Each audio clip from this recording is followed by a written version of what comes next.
Bismillahirrahmanirrahim. Welcome back to my channel Mathematics Tips.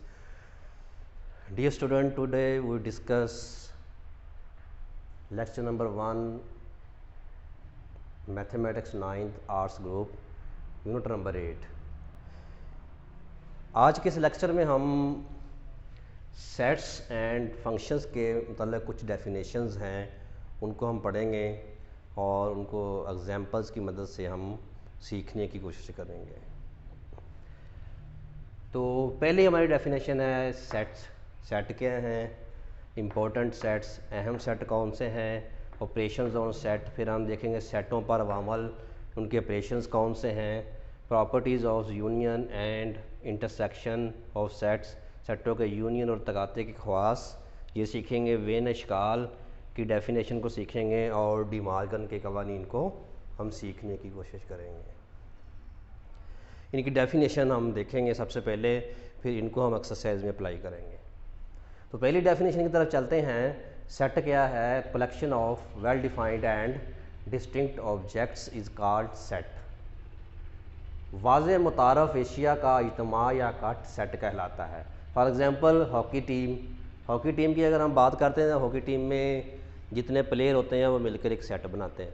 इस तरह sofa set की अगर बात करते हैं तो सोफ़ा सेट में जितनी चीज़ें होती हैं, कुर्सियाँ वगैरह, टेबल, जो कुछ भी है वो सारे मिलकर एक सेट बनाते हैं। इस तरह टी सेट की अगर हम बात करें, चाय का सेट, उसमें भी मुख्तलिफ़ चीज़ें जो है इकट्ठी होती हैं और वाज़ेह होती हैं। चम्मच है, प्लेट है, कप है, चैनक है, जो कुछ भी है वो सारे मिलकर एक सेट बनाते हैं। तो इस तरह इसकी और भी बहुत सी रोज़मर्रा की ज़िंदगी में हमारे पास मिसालें हैं, उनको भी आप एज ए एग्ज़ाम्पल लिख सकते हैं। ये मैंने चंद एक मिसालें देकर आपको इस डेफिनेशन को समझाने की कोशिश की है। नेक्स्ट है इम्पोर्टेंट सेट। अहम सेट कौन कौन से हैं? वो सेट जो हमने अपनी एक्सरसाइज में इस्तेमाल करने हैं और इनके बगैर गुजारा नहीं है। सबसे पहला सेट है सेट ऑफ नेचुरल नंबर, कुदरती अदाद का सेट। इसको एन से ज़ाहिर करते हैं, 1 2 3 एंड सो ऑन। ये 1 से स्टार्ट होता है, इसमें तमाम पॉजिटिव नंबर होते हैं। और सो ऑन, ये इसका मतलब जारी रहना। जारी के लिए हम हमेशा 3 डॉट लगाते हैं, 3 से ज़्यादा डॉट लगाना गलत तस्वर किया जाता है मैथमेटिक्स में, तो ये आपने इस बात का ख्याल रखना है। नंबर 2 है सेट ऑफ होल नंबर, मुकम्मल अदाद का सेट, इसको W से ज़ाहिर करते हैं। अगर हम नेचुरल नंबर के सेट में 0 को ऐड कर दें तो वो सेट जो है वो होल नंबर का सेट बन जाता है। नंबर 3 है सेट ऑफ ऑर्डर नंबर, ताक अदाद का सेट, इसको O से ज़ाहिर करते हैं। इसमें +-1, +-3, +-5 एंड सो ऑन जारी। तो ये सेट ऐसा है, इसमें प्लस माइनस वाले सारे नंबर होते हैं 0 के अलावा। अगर इसमें 0 ऐड कर दें और इसके अलावा जितने नंबर हैं 2 4 6, ये सारे के सारे ये 0 +-2 +-4 +-6 एंड सो ऑन। इससे आगे भी आप लिख सकते हैं, ये चांदे के नंबर्स मैंने यहाँ पे ऐड कर दिए हैं। तो ये सेट कौन सा है? सेट ऑफ इवन नंबर, जुफ्त अदाद का सेट। इसको E से हम जाहिर करते हैं और इसमें वो नंबर होते हैं जो 2 पर पूरे पूरे तकसीम हो जाते हैं। इसमें वो नंबर होते हैं जो 2 पर पूरे पूरे तकसीम नहीं होते। ये दोनों में फ़र्क आपने याद रखना है। उसके बाद सही अदाद का सेट, सेट ऑफ इंटीजर्स, इसको Z से हम जाहिर करते हैं। 0 +-1 +-2 +-3, इसमें 0 भी शामिल है और तमाम प्लस माइनस के नंबर शामिल, +1 भी शामिल है और -1 भी शामिल है। इसी तरह +2 भी शामिल है और -2 भी शामिल है। इसका एक स्टाइल ये है, एक स्टाइल और भी है कि हम इसको रियल लाइन के ऊपर भी ज़ाहिर कर सकते हैं। जैसा कि ये अगर इसको ऐसे रियल लाइन में हम लिखें, ये 0 -1 और ये -2, तो ये जो है इस तरह ये +2, लेफ़्ट हैंड साइड में जितने नंबर है वो माइनस और राइट हैंड साइड में जितने नंबर है वो प्लस वाले होंगे। तो इस स्टाइल से भी बाज़ किताबों के ऊपर लिखा हुआ है, तो ये तरीका बेस्ट है। इससे आप आसानी से इसको याद कर सकते हैं, उससे गलती लगने के चांसेस होते हैं। तो नेक्स्ट है number 6 set of prime numbers, मुफरद अदाद का सेट। तो P = 2 3 5 7, तो जो मुफरद अदाद का सेट है इसमें 2 एक ऐसा नंबर है जो मुफरद भी है और जुफ्त भी है। देखें वो इसमें भी शामिल है। 2 एक ऐसा नंबर है जो मुफरद भी है और जुफ्त भी है। तो प्राइम नंबर जो होता है, मुफरद अदाद का सेट जो होता है, ये ऐसे नंबरों पर मुश्तमिल होता है जो सिर्फ अपने आप पर डिवाइड होते हैं, अपने आप पर तकसीम होते हैं, और सेट के अंदर जो नंबर्स हैं उन पर भी तकसीम नहीं होते। ये मुफरद का मतलब होता है बिल्कुल जिस जैसा कोई नंबर ना हो, उस सेट के अंदर भी ऐसा नंबर ना हो जो उसको तकसीम करता हो पूरा पूरा। तो ये सेट जो है ये मुफरद अदाद का set, set of prime number कहलाता है। सेट ऑफ रैशनल नंबर को क्यू से ज़ाहिर करते हैं। क्यू क्या है? x is equal to P बटा Q. P Q is not equal to zero, Q zero के बराबर नहीं हो सकता। P Q belong to Z. P Q जो है वो जी के एलिमेंट हैं, जी के रुकन है। जी क्या है हम ऊपर ये बयान कर चुके हैं, ये सही अदाद का सेट। तो बटे वाले जितने अदाद हैं वो सारे के सारे रैशनल नंबर होते हैं, नातक अदाद होते हैं। तो अगर ये x p बटा क्यू के बराबर ना हो तो फिर वो बन जाता है सेट ऑफ इर्रेशनल नंबर, गैर नातक अदाद का सेट। इसको क्यू डैश से ज़ाहिर करते हैं, क्यू कॉम्प्लीमेंट भी कहते हैं, इसको हम क्यू प्राइम भी कहते हैं, क्यू डैश भी कह सकते हैं। तो मुख्तलिफ स्टाइल से इसको बोला जाता है, जैसे आपको आसान लगे वैसे आपने कर लेना है। तो ये कुछ आपकी बुक के अंदर जो डेफिनेशन थी वो मैंने यहाँ पे डिस्कस करने की कोशिश की है। ये करना बहुत ज़रूरी है। एक तो ये शॉर्ट क्वेश्चंस बनेंगे आपके, दूसरा जब हम एक्सरसाइज करेंगे वहाँ पे एक्सरसाइज करने में हमारी ये मदद देंगे। तो स्टूडेंट इसको आपने अच्छी तरह से करना है, और उम्मीद है ये आपको समझ आ गई होंगी। अगर नहीं समझ आई तो फिर भी आपने मुझे कमेंट्स में ज़रूर बताना है कि कहाँ से आपको मुश्किल पेश आई है, उसको मैं फिर वाज़े करने की कोशिश करूँगा। तो नेक्स्ट जो है हमारा पॉइंट नंबर 1 और 2 हो गया। अब हम पॉइंट नंबर 3 की तरफ चलते हैं। ऑपरेशंस ऑन सेट, सेटों पर अवामल कौन कौन से हैं। सेटों पर अवामल जो है नंबर 1 है हमारा यूनियन ऑन सेट्स। इसको यू से ज़ाहिर करते हैं, सेटों का यूनियन इसको यू से ज़ाहिर करते हैं। तो अगर ए और बी दो सेट हों तो दोनों सेटों के अरकान पर मुश्तमिल सेट यूनियन कहलाता है। The combination of two sets is called union of sets. अगर हम दो सेट लें ए और बी, उनका यूनियन लें तो दोनों के अरकान को हम क्या करते हैं, इकट्ठा करके लिख देते हैं, वो सेटों का यूनियन बन जाता है। जैसे ए सेट हमारे पास ये है, बी ये है, तो ए यूनियन बी क्या है 1 2 3 4 और 4 5 6। इनको हम इकट्ठा करके लिखेंगे। इकट्ठा करके लिखने का एक तरीका है कि अगर कोई एलिमेंट 2 मरतबा आए तो उसको आपने 1 मरतबा लिखना है, क्योंकि सेट के अंदर एलिमेंट की रेपिटेशन नहीं होती, यानी कि एक सेट के अंदर एलिमेंट जो बार बार नहीं आ सकते। इसलिए अगर 2 मरतबा आए, 3 मरतबा आए, उसको 1 मरतबा ही आपने ज़ाहिर करना है। तो इन अरकान को हमने यहाँ पे इकट्ठा करके लिख दिया। तो नेक्स्ट की तरफ चलते हैं।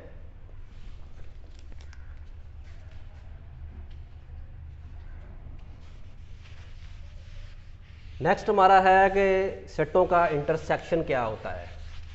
तकाते, दो सेटों का तकाते हम किस तरह लेते हैं।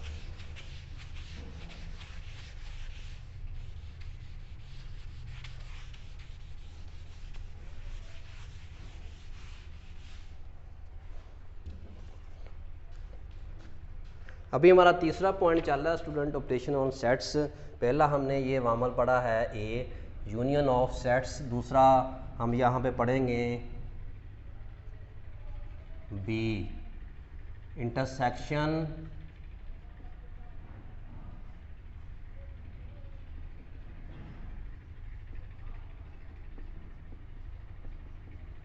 ऑन सेट्स,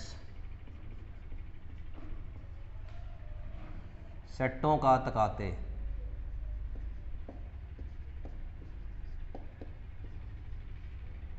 सेटों का तकाते कैसे लेते हैं? अगर ए और बी दो सेट हों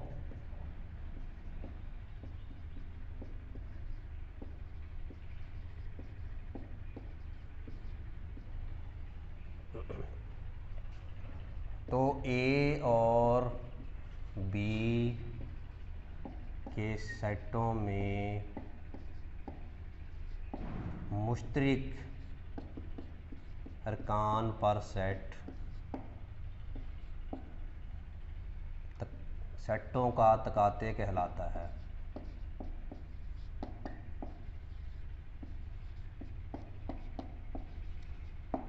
जैसे एग्जाम्पल से पहले इसको जो इंग्लिश मीडियम के बच्चे हैं उनके लिए भी यहाँ पे मैं राइट कर देता हूँ। द कॉमन एलिमेंट ऑफ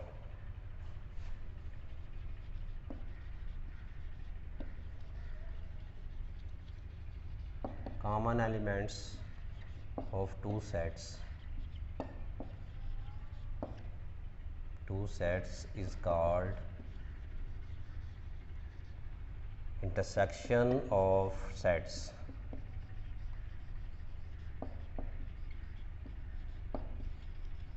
दो सेटों के कॉमन एलिमेंट पर मुश्तरक अरकान पर मुश्तमिल जो सेट है उसको हम क्या कहते हैं, सेटों का तकाते। फॉर एग्ज़ाम्पल अगर यहाँ पे एक एग्ज़ाम्पल मैं लेता हूँ, ए सेट है हमारे पास, वही एग्ज़ाम्पल उठा लेता हूँ जो पहले लिखी है 1 2 3 4, और बी सेट हमारे पास है 4 5 6। इनका हम इंटरसेक्शन लेना चाह रहे हैं। इंटरसेक्शन को हम उल्टे यू से ऐसे ज़ाहिर करते हैं। वो यू है, यूनियन को हमने यू से ज़ाहिर किया, इसको जब उल्टा कर देंगे तो ये इंटरसेक्शन तकाते बन जाएगा आपका। तो इसका अगर हम तकाते लें, ए तकाते बी क्या होगा, 1 2 3 4 4 5 6। तो इसमें सिर्फ एक ऐसा एलिमेंट है जो दोनों में सेम है, मुश्तरक है, तो 4 जो होगा वो इसका क्या होगा, इंटरसेक्शन होगा। तो इस तरह हम तकाते को डिफ़ाइन कर सकते हैं। ये नंबर बी था हमारा, जो हम पॉइंट नंबर 3 कर रहे हैं, सेटों के वामल जो हैं, तीसरा पॉइंट ये कर रहे हैं। तो इसका ये दूसरा पॉइंट था इंटरसेक्शन ऑन सेट्स, सेटों का तकाते। नंबर 3 है यूनिवर्सल सेट।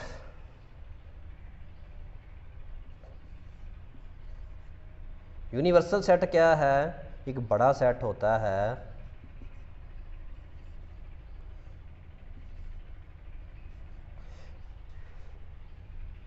जिसको हम यूनिवर्सल सेट कहते हैं।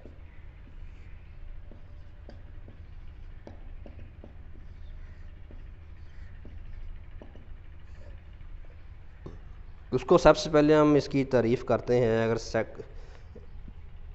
अगर कुछ सेट ज़ेरे बहस हो तो उनमें एक सेट ऐसा भी हो सकता है वो इन सब सेटों का फोकी सेट हो, ऐसा सेट यूनिवर्सल सेट कहलाता है।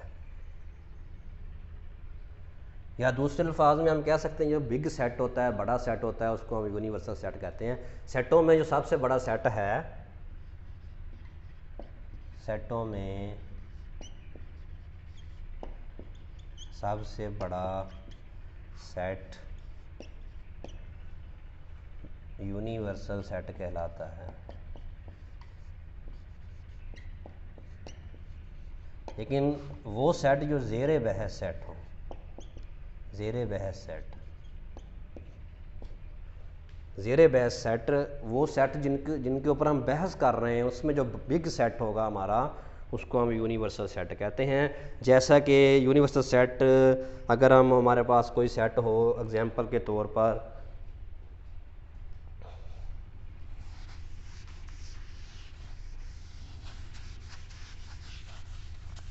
अगर कुछ सेट हैं हमारे पास, जैसे ये एक सेट है 1 2 3 4, और दूसरा सेट जो है वो है 4 5 6। तो इसमें से अगर हम कॉम्प्लीमेंट वगैरह लेना चाहते हैं तो इसके लिए हम देख लेते हैं, चेक कर लेते हैं। 1 ए है हमारे पास, 1 2, और बी हमारे पास है 2 3, और यू हमारे पास है 1 2 3। इसमें अब देखें यू जो है एक बड़ा सेट है दोनों सेटों में से, तो हम कहेंगे यू एक यूनिवर्सल सेट है। तो नेक्स्ट सेट की तरफ चलते हैं। नेक्स्ट पॉइंट हमारा क्या है, complement of sets D.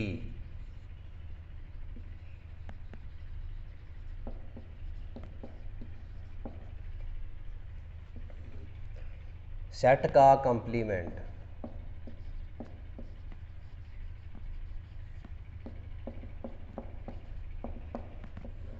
Set का कंप्लीमेंट क्या है? फ़र्ज़ करें एक किसी यूनिवर्सल सेट का तहती सेट है।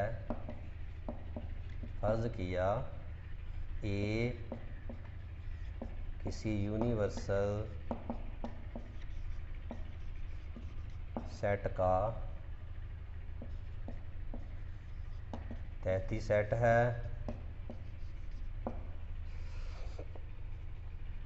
तो सेट ए का कंप्लीमेंट क्या होगा? तो सेट ए का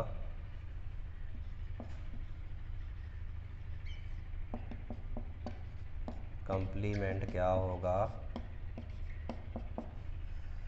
ए कंप्लीमेंट को हम सी से ज़ाहिर करते हैं, या ए कंप्लीमेंट के ऊपर ये प्राइम डाल देते हैं, डैश डाल देते हैं। तो यूनिवर्सल सेट में से अगर हम उस सेट को माइनस कर दें जिसका कंप्लीमेंट ले रहे हैं, तो वो उस सेट का कंप्लीमेंट कहलाता है। यानी कि बड़े सेट में से छोटे को माइनस करेंगे, वो सेट उसका तहती सेट होना चाहिए, छोटा सेट होना चाहिए। जैसे ये मिसाल दी थी, ये दोनों इसके तहती सेट हैं, तो अगर इनका कंप्लीमेंट लेना चाहें तो हम ले सकते हैं। ये क्योंकि बिग सेट है, बड़ा सेट है, अगर ये बिग होता तो फिर ये यूनिवर्सल बनना था।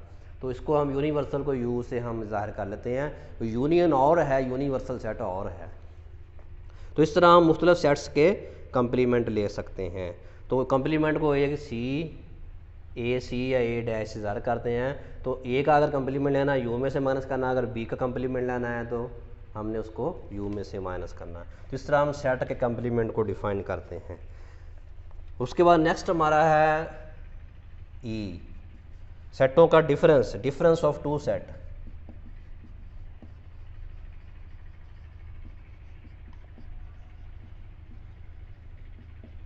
डिफरेंस ऑफ टू सेट्स, सेटों का फ़र्क।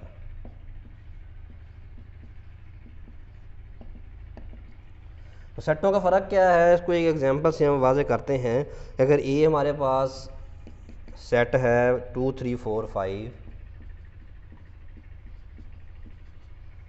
और बी सेट हमारे पास है 2 4 6 8, तो इनका डिफरेंस लेना है। तो डिफरेंस को हम मुख्तलिफ स्टाइल से ज़ाहिर करते हैं, ए माइनस बी, या इसको हम ए फ़र्क बी से भी ऐसे ज़ाहिर कर लेते हैं।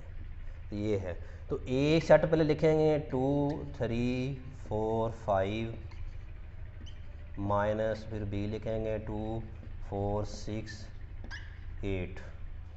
अब इनका डिफरेंस हमने लेना है। डिफरेंस क्या है कि सेट ए के वो एलिमेंट जो सेट बी के साथ मिलते हैं, सेम है, उन सेट को यहाँ से हम बाहर निकाल देंगे।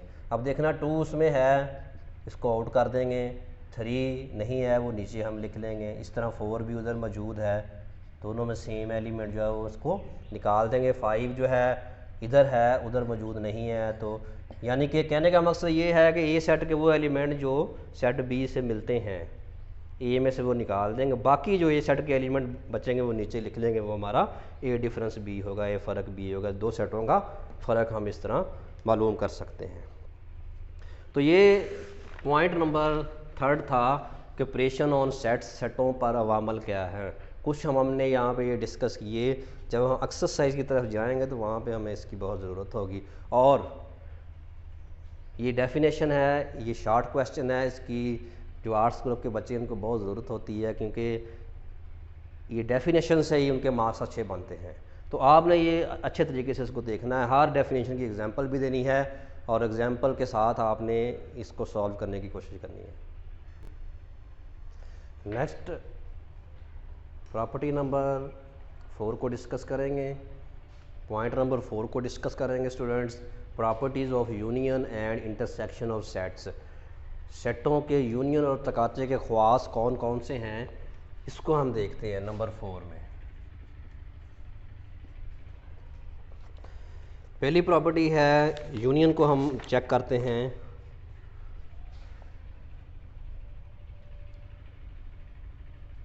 Number 1 A union B is equal to B union A. ये जो हमने पहली प्रॉपर्टी लिखी है A union B is equal to B union A, ये खासियत जो है, इस खासियत को, इस खसूसियत को हम यूनियन की खासियत कहते हैं मुबादला। यूनियन की खासियत मुबादला।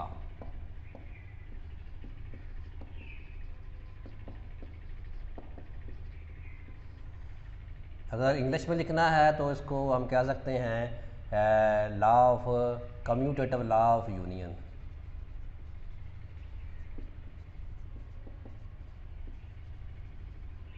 Law of union. नेक्स्ट है हमारे पास बी,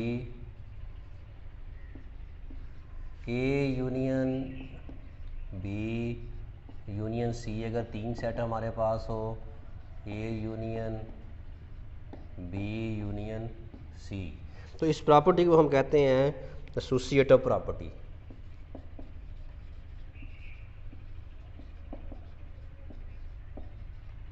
एसोसिएटिव प्रॉपर्टी, खासियत तलाज़म।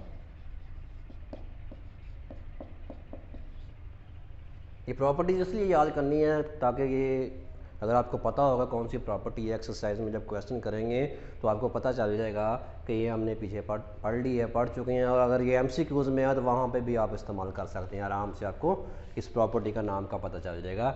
MCQs में अगर आएगा तो प्रॉपर्टीज लिखी होंगी, वो पूछेंगे कौन सी प्रॉपर्टी, नीचे नेम लिखे होंगे, मैथमेटिकल फॉर्म ये लिखी होगी, तो आपको पता चल जाए ये खासियत है, हमने ये डेफिनेशन में डिस्कस की हुई है। तो अगर ये तारीफ़ के तौर पर आ जाती है, डेफिनेशन के तौर पर आ जाती है, तो आप इसका ये फार्मूला लिख देंगे। ये मैथमेटिकल डेफिनेशन है। डेफिनेशन 2 तरह की होती है, एक हम अपने अल्फाज में बयान करते हैं, एक मैथमेटिकल फार्मूला लिख दें, तो वो दोनों ही तरह से वैलिड होती है। तो नेक्स्ट जो है नंबर,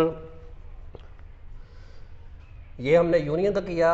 अब इसी तरह हम इंटरसेक्शन का लेंगे, उसके लिए इसको ए डैश कह देते हैं। A intersection B is equal to B intersection A. Commutative property,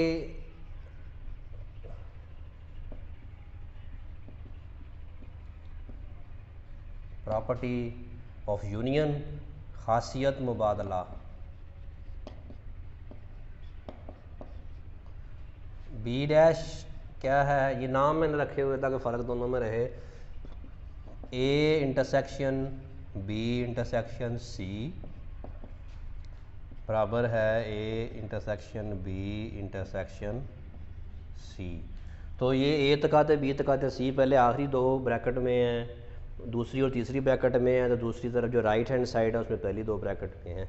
तो अगर हमारे पास 3 सेट हों, उसके ऊपर ये फार्मूला अप्लाई करें तो दोनों के आंसर बराबर आना चाहिए। ये खासियत है इसकी, इसलिए इसको खासियत मुबादला कहते हैं, ताकि अगर पहले ये 2 रखें ब्रैकेट में या आखिरी 2 रखें तो दोनों ही सूरतों में आंसर ठीक आते हैं, सेम आते हैं।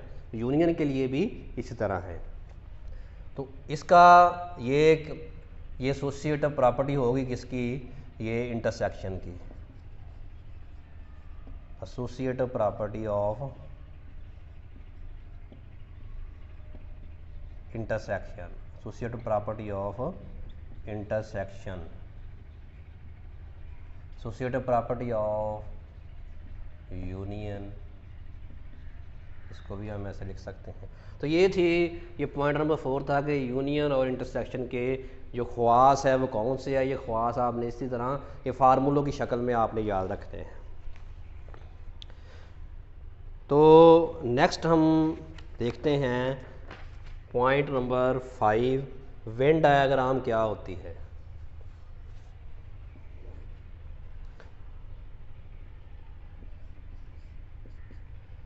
वेन डायग्राम की डेफिनेशन क्या है।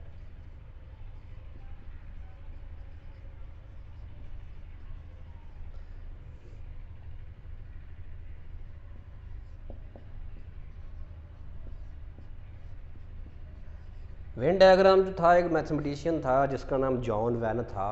उसने सबसे पहले ये जॉन वैन जो था 1834 और 1883 इसका पीरियड था। तो जॉन वेन जो था इसने ये बताया कि सेट जो है, पहले तो हम ब्रैकेट्स में लिखते हैं, कहता है सेट को हम सर्कुलर फॉर्म में लिख सकते हैं, दायरवी शक्ल में लिख सकते हैं। अगर सेट को एक दायरवी शक्ल में लिखा जाए तो वो वेन डायग्राम बन जाती है। क्योंकि ये जॉन वेन ने इसका तरीका बताया था, इसलिए उसने जो स्टाइल दिया उसी को हम डेफिनेशन के तौर पर बयान करते हैं।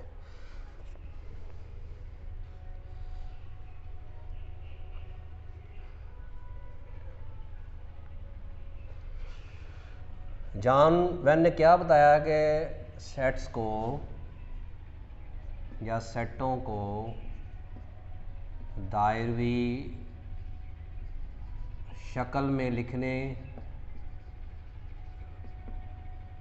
को वेन डायग्राम कहते हैं, वेन डायग्राम कहते हैं।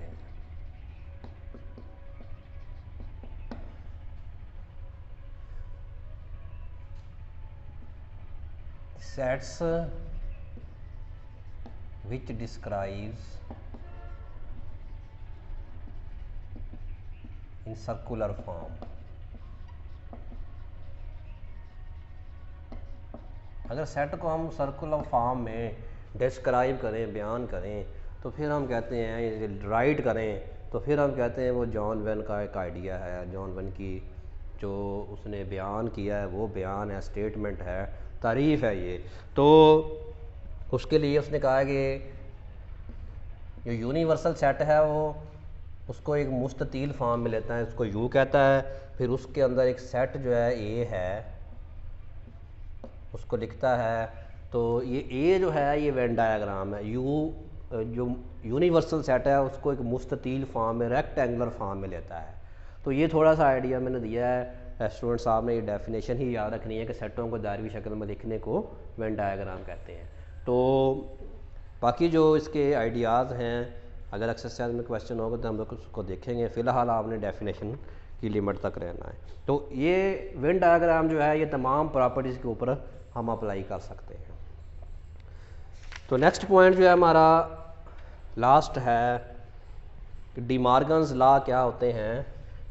जिस तरह जॉन वेन ने एक आइडिया दिया सेट्स के ऊपर, इस तरह डी मॉर्गन्स ने भी कुछ कवानीन पेश किए 6 पॉइंट में। उसने ये 2 कानून पेश किए। कानून नंबर 1 है ए यूनियन बी का कंप्लीमेंट बराबर है A complement intersection B complement.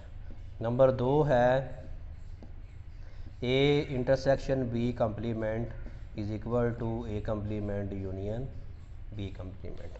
तो ये जो दोनों कवानीन है ये डी मॉर्गन्स के कवानीन कहलाते हैं, डी मॉर्गन्स लॉ कहलाता है। तो ये बहुत अहम है, बहुत अहम शॉर्ट क्वेश्चन है, बहुत अहम क्वेश्चन भी है। अगर एक्सरसाइज के अंदर हम जब जाएंगे वहाँ से ये डिस्कस करेंगे। तो स्टूडेंट ये जो डेफिनेशन हमने पीछे सारी डिस्कस की है वो सारी की सारी आपने लाजमन करनी है, और हर डेफिनेशन की आपने एग्जांपल देनी है। तो इसकी अगर आपने एग्जांपल लिखनी है तो इसके लिए 2 सेट आपने लेने, ए और बी सेट लेंगे, और दोनों को हम क्या करेंगे, लेफ़्ट और राइट जो है उसकी बराबर करने की कोशिश करेंगे। ये अपने अल्फाज में नहीं, ये मैथमेटिकल डेफिनेशन है, तो इसको आपने डेफिनेशन के तौर पर ऐसे ही लिख देना है। तो इसी तरह वैल्यू होगी, इसी तरह इसके नंबर मिलेंगे। तो स्टूडेंट ये आज जो हमने लेक्चर पढ़ा है, लेक्चर नंबर 1 यूनिट नंबर जो 8 है, mathematics 9th arts class arts loop, ये आर्ट्स के लेक्चर लहदा से रिकॉर्ड हो रहे हैं और साइंस के लहदा से हो रहे हैं। तो उसके साथ ये ग्रुप मेंशन होगा ना, आपने ग्रुप देख के चेक करके फिर आपने उसको ओपन करना है। तो ये जो हमने कुछ पॉइंट डिस्कस किए हैं ये आपने अच्छी तरह से करने हैं, और हर एक को एग्जांपल देकर आपने बयान करना है। ये शॉर्ट क्वेश्चन है, बहुत अहम है, और एक्सरसाइज में भी इस्तेमाल होने हैं। तो उम्मीद है आपको ये आज का लेक्चर मेरा पसंद आया होगा। तो नए लेक्चर के साथ मिलते हैं। अस्सलाम वालेकुम, अल्लाह हाफिज़।